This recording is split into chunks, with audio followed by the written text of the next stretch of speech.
think we should be good. Okay, so the first subject that we're talking about is the self and self-consciousness.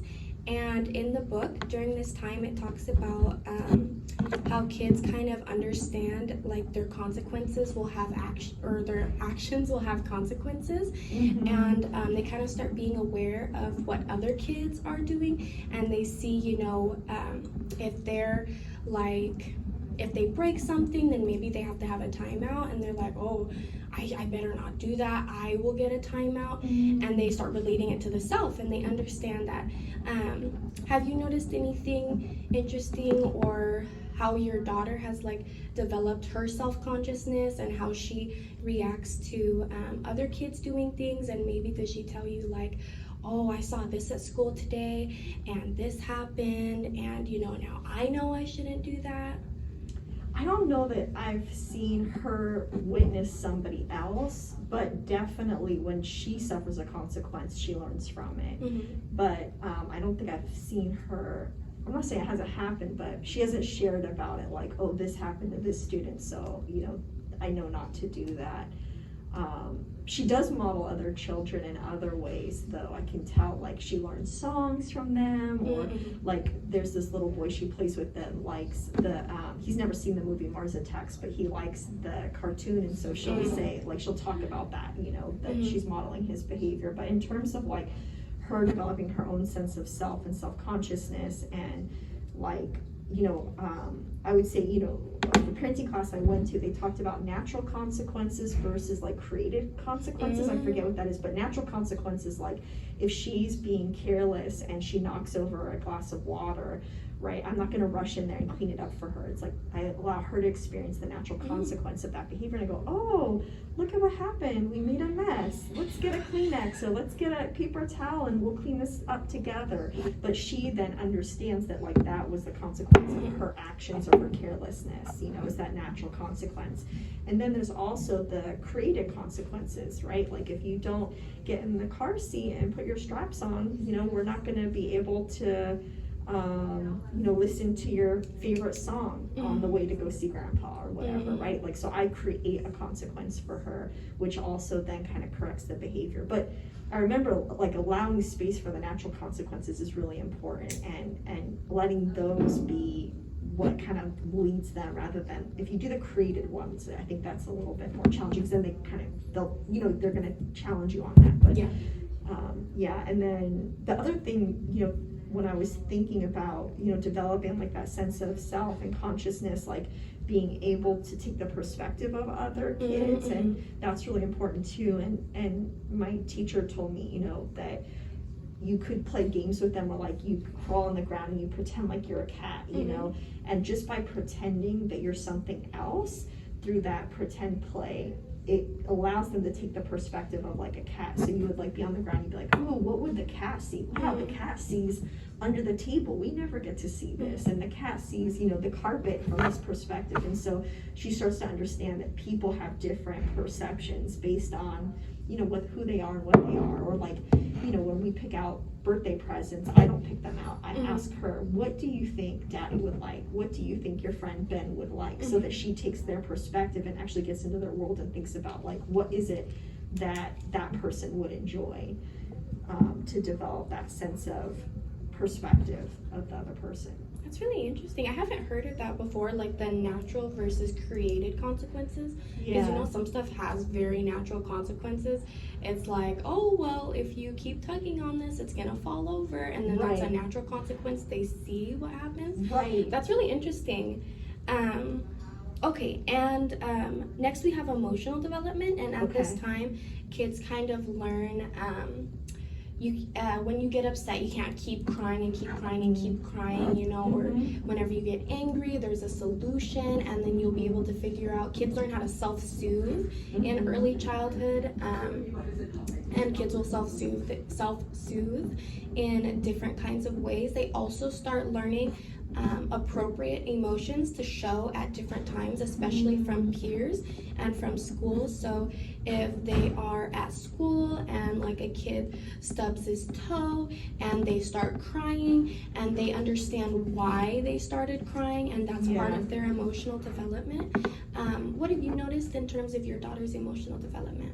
Yeah, well, I think the most important thing that I've learned is connecting with her. So wherever she's at emotionally, like just showing her that I'm present and I'm with her, and like offering that connection, especially since you said, you know, they're learning to regulate. They don't have that ability to calm down, right? Like we talked about in Psych 2, the prefrontal cortex, that's not even developed until you're 25 years old, right? Like, I mean, it's the last thing. And so, you know, my teacher, her name was Teacher Kat over at Parents Place, that taught me how to parent.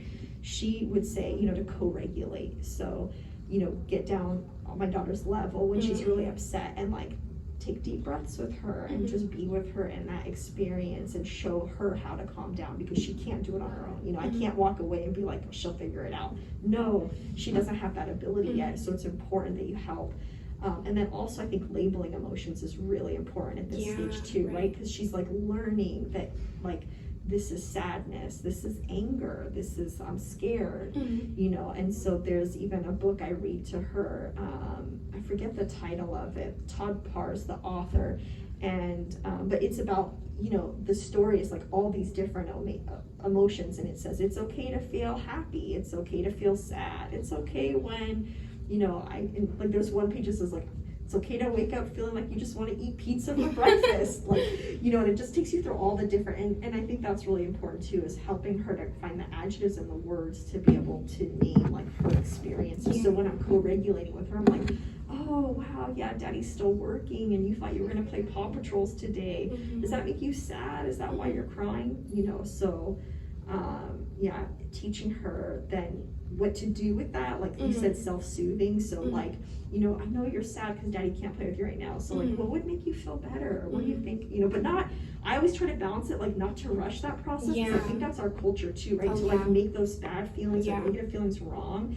And I want her to know it's okay to be sad, it's okay to cry, and like give space for that, but then also to kind of help her when she's ready, right? And I'll say that, you know, when you're ready, you know, what do you want to do, what would make you feel better? Absolutely. And yeah, I think that's all I have about the emotional part. Yeah.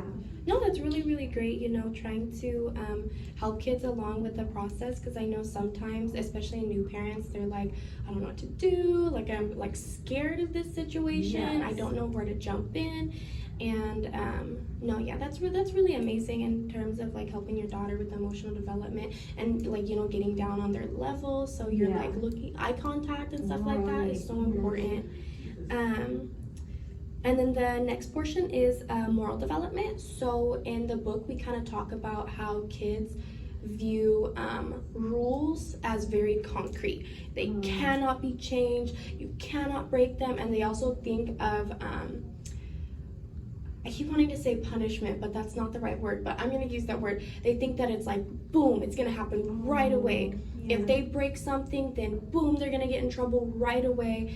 And they start kind of learning like, the other thing that they were saying is they view the situation in terms of like how bad it was, not based off of intention, but based off of the consequence that happened.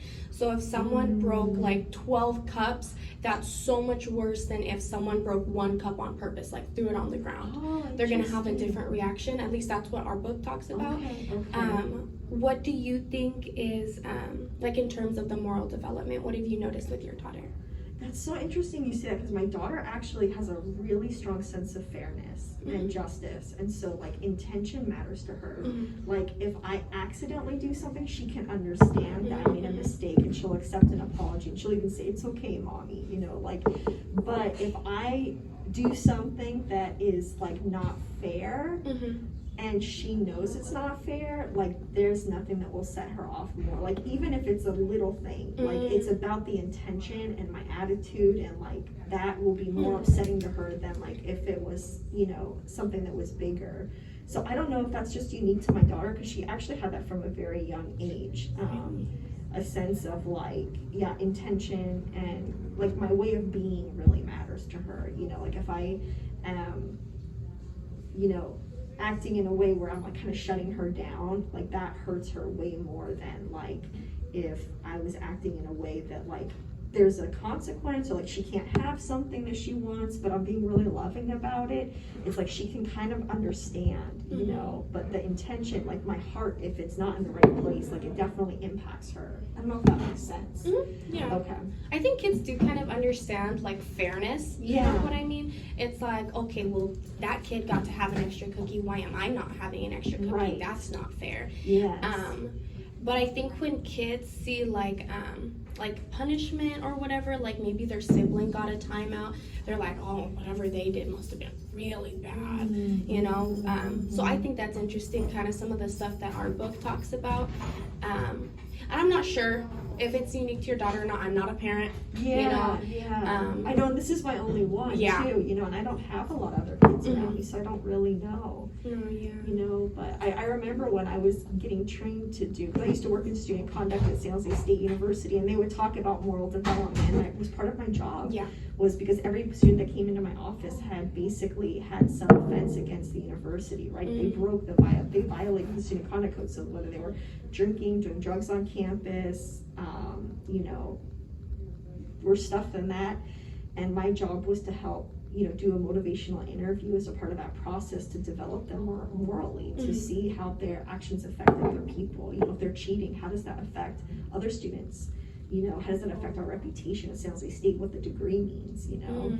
And so I remember learning about that, like how, morality kind of starts as a concrete, like you were saying, like there's, you know, action, and then there's a consequence, and it's more about avoiding the consequence. And I think, you know, one of the things I probably do because of my background with my daughter is thinking about, what, I forget the term, but it's more about trying to get her to want to do the right thing, not to avoid the consequence, but to be that good person. And I think usually the textbooks talk about that, where you're trying to, like the internal justification, right? You're trying to change that in the child, right? You want them to have that internal justification of like, I'm petting the dog nicely because I'm a good kid, because I want to do the right thing, not because if I pet the dog wrong, mommy's going to take the dog away. It's like that's the word I was looking for. Appeal to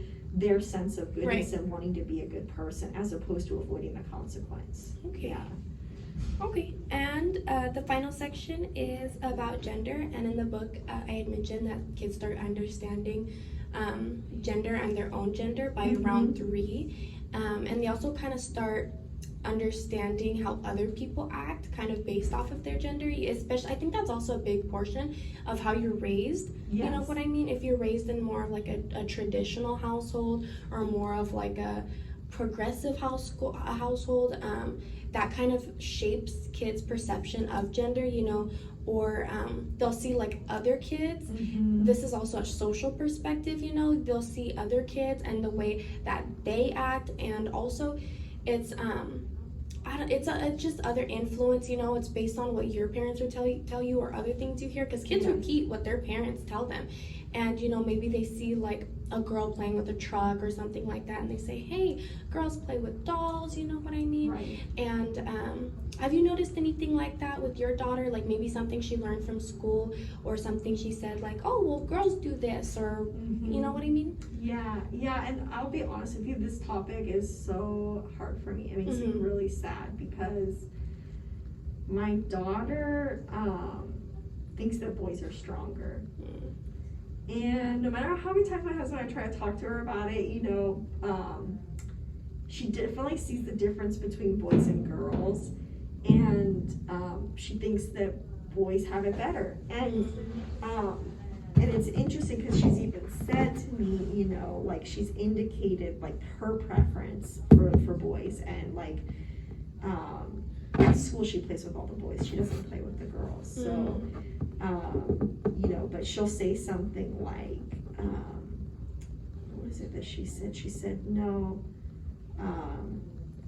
girls aren't as strong, you know, and it was just like, you know, girl can't do that. And so, you know, like, I know that I can tell she can see the difference between the genders, and it's interesting because, you know, she appears a female, right? That's her sex that she was born with, but she definitely has a preference for boys, and she thinks that boys are better right now. So yeah, I think part of it, honestly, is I think you're right. It's about the environment, because at home, you know, my husband and I play different roles, right? I'm more like in the kitchen, prepping meals, getting stuff organized, and when he's with her, they're playing, and they play, like, my husband has a lot of fun with her. I hear her squealing, they're running, they're playing soccer, they're, you know, they build these elaborate Lego things, and so I think that's also part of it, is that my husband acts like a playmate for her, since she doesn't have any siblings. Like, he really takes that role seriously, that she has, like, these positive experiences, and kids learn through play at this stage, right? So he's kind of like the fun one. Oh yeah. You know, and so I think she also associates masculinity for her right now is a lot of fun. Oh. Yeah, and playing, and she also likes to play rough. So when I play with her, I don't engage in that kind of play, right? Like, I don't, and I'm learning to, because I know that that's what she loves. Like, there's nothing she loves more than being, like, thrown on the bed, or like literally that tumble, that rough play. She goes nuts, chasing her. She's hiding, and I grab her legs and pull her out. Oh, she's like, she'll squeal with delight. Like, she just loves that, you know. That's definitely not my style. My style's like, let's read a book, or, you know, play ponies, or, you know, like, let's play dress up. No, she doesn't want anything. Dressing up, that's like her worst nightmare. Changing clothes, no. Why would you do that? Like, that's just not her personality. She loves to catch lizards. They send me pictures all the time at her preschool. She's catching lizards. You know, and they said, you know, they see the boys, they run during their recess. They're all running, and then they see Autumn, and she's just like right in there. But it's like all the boys, and they're my daughter, right? So, I think it's that she just prefers that style of play and all of that. So, yeah. I mean, the great thing about kids is they get older, they learn, you know what I mean? So, I mean, like, I was raised by a single mother. So for the majority of my life, I was like, men are whatever. Guys, whatever. Don't need them, live without them. And it's been interesting, because as an adult, being in a relationship, I have a boyfriend now, and it's like, I don't need your help. I don't need your help. And my mom's kind of had to go back and be like, you know, it's okay to be strong and independent. It's okay for you to want that. But it's okay to accept help too, you know? And even as an adult, I'm still learning, and I don't think that there's really any limit to being able to learn. You can always learn. You know, like in biopsych, we talked about neuroplasticity and, you know, all that kind of stuff. You can change your mind, and you can learn stuff. So, I mean, like, as a kid, kids are concrete thinkers, you know. They tend to think one way for a while, but as they get older, their thinking kind of changes. They can add new cognitions. They can, you know. So true. I think it's very interesting the way that young kids, especially, they kind of put things together in their mind. And, you know, it's not always, like, accurate, but it's their kind of their world for now, and it, you know, it's shaped, and as they get older, they kind of start realizing, like, oh, you know, like, this is okay, or that's okay. And I mean, in the world that we live in right now too, it's very people are still wanting, you know, boys to be boys, girls to be girls, kind of try to fit them in a box. But as a society, I think we're kind of evolving, you know, starting to understand, like, it's okay for girls to be in traditional male roles. It's okay for men to want to be more effeminate. You know, there's a lot of different ways you can express yourself, and it's okay to want to be different. So I think, like, our future generations are going to be more accepting going forward, kind of more understanding towards their peers going forward. And you know, kids in high school, people my age, are starting to say, no, it's okay, It's okay. Let kids express themselves the way they want to express themselves. Yeah. And it just creates a more positive environment and more acceptance and stuff like that. You don't want to keep dividing people, and you don't want to keep fitting them into boxes and stuff. So, I don't know, young kids, as they'll get older, they'll start to understand, like, you know, express who you want to be who you want to be. Right, yeah, and I think that's what my husband and I do too. We really try to avoid giving her any labels and stuff. And I remember one of my best friends, they had this, let's see, how old was the baby? About 6 weeks old. This was in Santa Cruz, like maybe 5 years ago. And you know, everybody comes up to you when you have a baby and they're like, oh, and they go, oh, is it a boy or a girl? You know, they always want to know, what's the gender?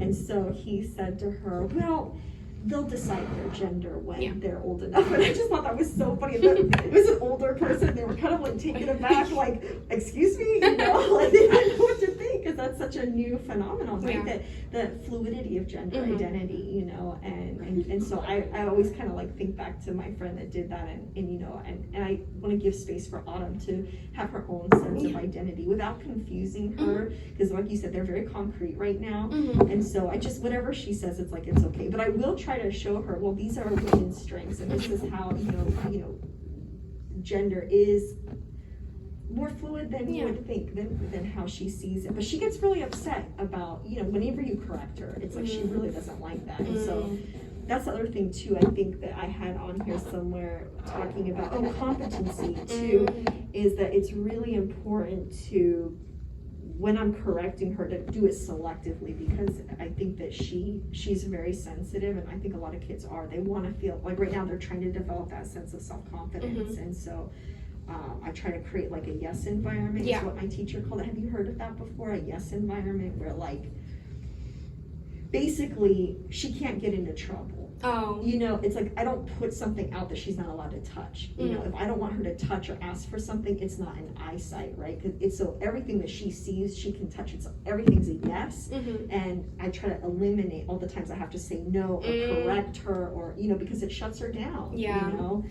Yeah, at work we aren't allowed to say no, because kids have a very negative association with no, or they will challenge you when you say no. So we say, oh, that's unavailable.